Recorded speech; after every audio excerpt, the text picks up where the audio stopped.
ሰላም ሰላም ሰላም ቤተሰቦች እንዴት ናችሁ? ደህና ናችሁ? እኔ ደህና ነኝ፣ እግዚአብሔር ይመስገን። ቤተሰቦቼ እንግዲህ ዛሬም ወደ እናንተ ተመልሼ መጥቻለሁ። ወደ እናንተ እንግዲህ ተመልሼ ስመጣ አብዛኛው ሰዎች ያው ትናንትና በተፈጠረው ነገሮች ብዙ ነገሮችን እያላችሁ ነበረ። ተጨንቃችሁም ብዙ ነገር ያወራችሁኝ ሰዎች አላችሁ። እናንተን ከልብ አመሰግናለሁኝ። ያው የተፈጠረው ነገር ልክ ለእናንተ እንግዳ እንደሆነ ሁሉ ለእኔም እንግዳ ሆኖብኛል። ነገሮች ግራ እስከሚያጋቡኝ ድረስ ማለት ነውና የሆነ ሰዓት ሁላ ህልም እስከሚመስለኝ ድረስ ማለት ነውና እያንዳንዱን ነገር አምኖ መቀበል እስኪያቅተኝ ድረስ ከራሴ ጋር አልነበርኩኝም። ትንሽ ስረጋጋ ነው ወደ እናንተ ተመልሼ የመጣሁት ማለት ነውና አሁንም ድረስ አላመንኩኝም። አሁንም ድረስ አምኖ መቀበል እያቃተኝ ነውና እሺ፣ ለማንኛውም ቤተሰቦቼ በጣም ይቅርታ። በጣም ዛሬ ትንሽ ስሜታዊ ስለሆንኩኝ ነው። በጣም ሶሪ፣ በጣም ይቅርታ። ያው ሩታ የምትፈልገው ይህንን ነበረ። ሀሳቧም ፕላኗም ተሳክቶላታል። ፍላጎቷም ይሄ ነበረ። እሷ ፍላጎት ሆኖላታል ይመስለኛል። እኔ ጋርም የቀረ ነገር አላት ሩታና አንድ የቀራት ነገር አለ። እሱን የምትፈልገውን ነገር አደርግላትና ችግር የለውም። እኔ እንደምሆነው መሆን ይችላለሁ፣ እንደምኖረው መኖር ይችላለሁኝና አሁን እና እሷ አንድ የሚያገናኘን ነገር አለ። እሱም ልጅ ነው። ልጃችንም ደግሞ በጋራ ማሳደግ እንችላለን። የእሷ ፍላጎት ግን ሙሉ እንዲሆንላት ከቻልኩኝ ዛሬ፣ ካልቻልኩኝ ነገ አንድ የቀራት ነገር አለ። እሱም ማሳካላታለሁ። ከዛ እንደምትፈልገው መኖር ትችላለች።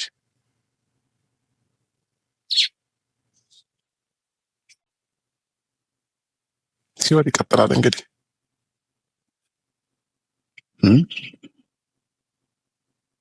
ነገሮችን አሁንም ድረስ አምኖ መቀበል እየከበደኝ ነው እና በጣም ከራሴ ጋር እየተጣላሁና ከራሴ ጋር በጣም እየታገልኩኝ ነው ያለሁት እና አሁንም ድረስ በጣም እየከበደኝ ማለት ነው። እንዴት ብዬ መቀበል እንዳለብኝ፣ እንዴት ማመን እንዳለብኝ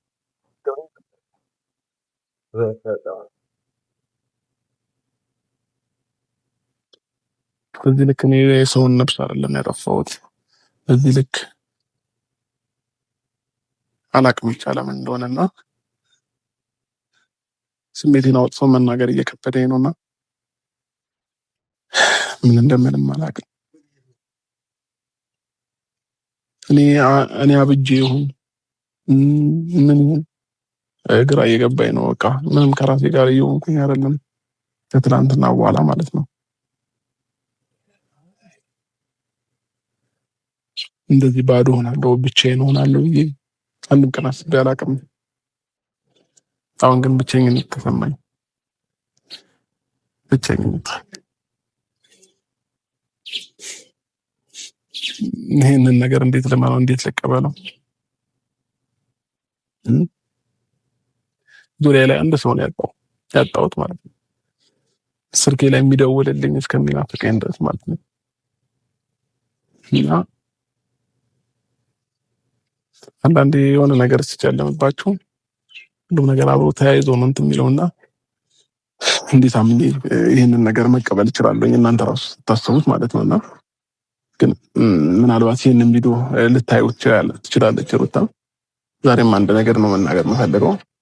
ነገሮችን እያወቅኩኝ ባላወቀ ማሳልፋቸው ሞኝ ሆኜም ጅል ሆኜም ምንም የማያውቅ ሰው ሆኜም አይደለምና አንዳንድ ጊዜ ለምትፈልጉት ነገር ስትሉ ዝቅ ማለት ግዴታችሁ ነውና ያ ነው እኔም ህይወት ላይ የሆነው እንጂ እሷ እንደምትለኝ አይነት ሞኝና ጅል ወንድ ሆኜም አይደለምና ምናልባት ሞኝነትና ብልጠት ምናምን እንዴት እንደሆነ እኔ ከዚህ በኋላ ለሷ ላሳያት እችላለሁኝና በጣም ነው የተሰማኝ። በጣም ከመላችሁ በላይ ማለት ነው።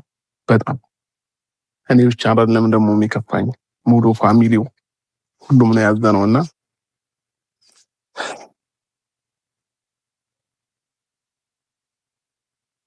ያው የኔም ጥፋት አለበት። እኔም ሰው አምናለሁኝ። አንዳንድ ጊዜ የሆነን ሰው እምነት ከጣልኩበት በቃ አመንኩት ነውና ስለዛም ይመስለኛል በዚህ ልክ ዛሬ ላይ እኔም የተጎዳሁት ብዬ ማስበው እንደዛ ነውና አሁን ላይ ምን አንደርስታንድ እንዳደረግኩኝ ታውቃላችሁ?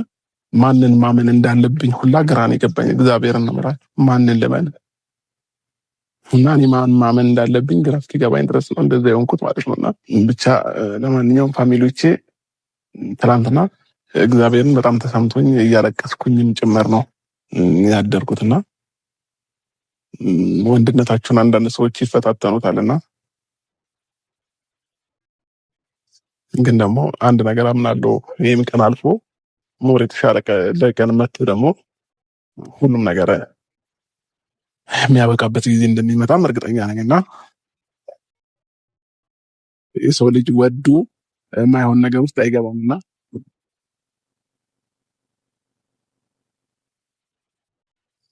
ብቻ በጣም እንደከፋኝ ልነግራችሁ ፈልጋለሁ። ያው ስደሰትም ሲከፋኝም ቢደብረኝም መጥቼ ላወያይ የሚችለው እናንተን ነውና ማንንም ላወያይ አልችልም።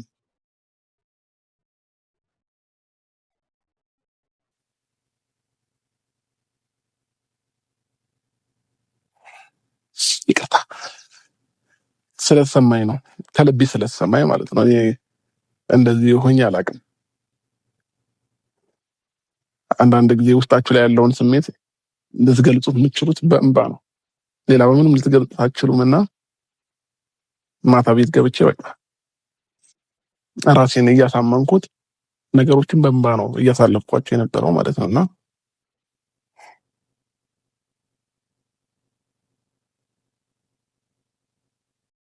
ግን ደግሞ ይህንን ፈጽሞ ይፈጠራል። ሩታኔ ህይወት ላይ ትቀልዳለች፣ በዚህ ልክ የማይሆን ነገር ታደርጋለች ብዬ አላሰብኩም ነበረ። ልቧ በምን ልክ እንድታዘዘላት አላቅም። በምን ልክ እኔን በዚህ መልኩ መበቀል እንደፈለገች አላቅም። ሌላ ሰውን የሆነችብኝ ሩታ። አንዳንድ ጊዜ መስዋዕትነት የምትከፍሉለት ነገር መስዋዕትነት ትከፍላላችሁና ለዛ ነው። ችግር የለውም። ነጋችንን የሚያውቀው እግዚአብሔር ነው። ነገ ሁላችንንም ምን አይነት ህይወት እንደምንኖር እግዚአብሔር ነው የሚያውቀው እንጂ እኛ ምን የምናውቀው ታሪክ የለምና ነገ የተሻለ ቀን እንደሚመጣ ምን አለሁኝ። ግን ደግሞ በጣም የደበረኝና የከፋኝ ፓርቱ ደግሞ ከዛ በፊት የምትዝትብኝ ነገር ነበረ ሩታ ማለት ነው። ዙሪያ ላይ ማንም ሰው እንዳይኖር ነው ማድረገው፣ ብቻ ነው ማስቀርክ፣ ባዶ ነው ማስቀር አይነት ነገር ትለኝ ነበርና ያ ነገር ነው አሁንም እያደረገችው ያለችው ማለት ነው። ያ ዙሪያ ላይ ካሉ ሰዎች ጋር አጣላችኝ፣ ከጓደኞቼም ከሁሉም ጋር ማለት ይቻላልና